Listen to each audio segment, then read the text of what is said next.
Welcome to Lake Sundance. I'm here to tell you about some important information about catch and release best practices and regulations. Catch me if you can. Here at Lake Sundance, we aim to provide the highest quality recreational fishing experience possible for everyone. Our goal is to manage the lake as a put and take fishery with preventative measures and regulations against overharvest. We are all custodians of this lake, and we trust our members to set a positive example through their actions for everyone to enjoy the sport sustainably. We stock larger-sized rainbow trout as well as a new introduction of tiger trout this year to prey upon the abundant lake chub and fathead minnows, as well as the damaging and illegally introduced yellow perch.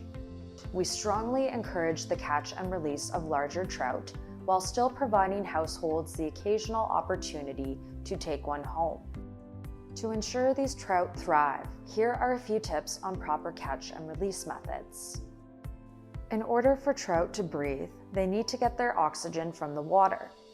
The longer a trout stays out of water, the more likely brain damage will occur. As a rule of thumb, do not remove the trout out of water for more than 30 seconds. In the wintertime, never bring the trout onto the beach, boat, or ice. It should be released as soon as possible, as the negative temperatures freeze the gills almost instantly and are irreparably damaged. Never put your fingers in the fish's gills or eyes, or squeeze the trout in general, as this can also easily damage the internal organs or gills. If you'd like to take a photo of your prize catch before releasing, keep the trout in water at all times, preferably with a catch and release style net, with its gills fully underwater. Have your camera and photographer ready to go, and then quickly lift the trout up by holding one hand around the narrow area in front of the tail, while the other hand cradles the head on the bottom of the trout, just behind the gills. Touch the trout as little as possible and avoid lifting too far from the surface so as not to damage or kill the trout from an accidental fall. A good catch and release net is often made of rubber-coated mesh or other soft, small mesh.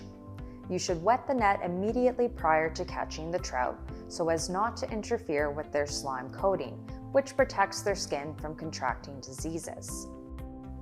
For proper release, reintroduce the trout for a period of time in a net or in the shallows, while gently moving them back and forth to pass water over their gills. Watch for signs of stress prior to release. You can do this by observing their eyes. If they are fixated in one direction, rather than moving from side to side, it could be a sign of stress, and more care should be taken before releasing. If a trout is released but sinks to the bottom, wait a few minutes and then try to gently poke the trout with a net, paddle, or fishing rod tip. When the trout is fully revived, it will struggle to get free. However, if your trout does not look well after 5 to 10 minutes, it will probably die, and you can exercise your right to retain your one trout so long as it falls within the current catch and release limitations. Seriously consider not using bait. Studies show that fishermen can kill upwards of 40% of the trout they release due to deep hooking in the gills and stomach. Using barbless hooks allows for quick removal. Should the trout incur a deep hook and you plan to release it, you must cut the line. Keep in mind when releasing that you can also use forceps or pliers to gently remove the hook. Never cull a trout, meaning don't release a trout from your line and put a bigger one in its place.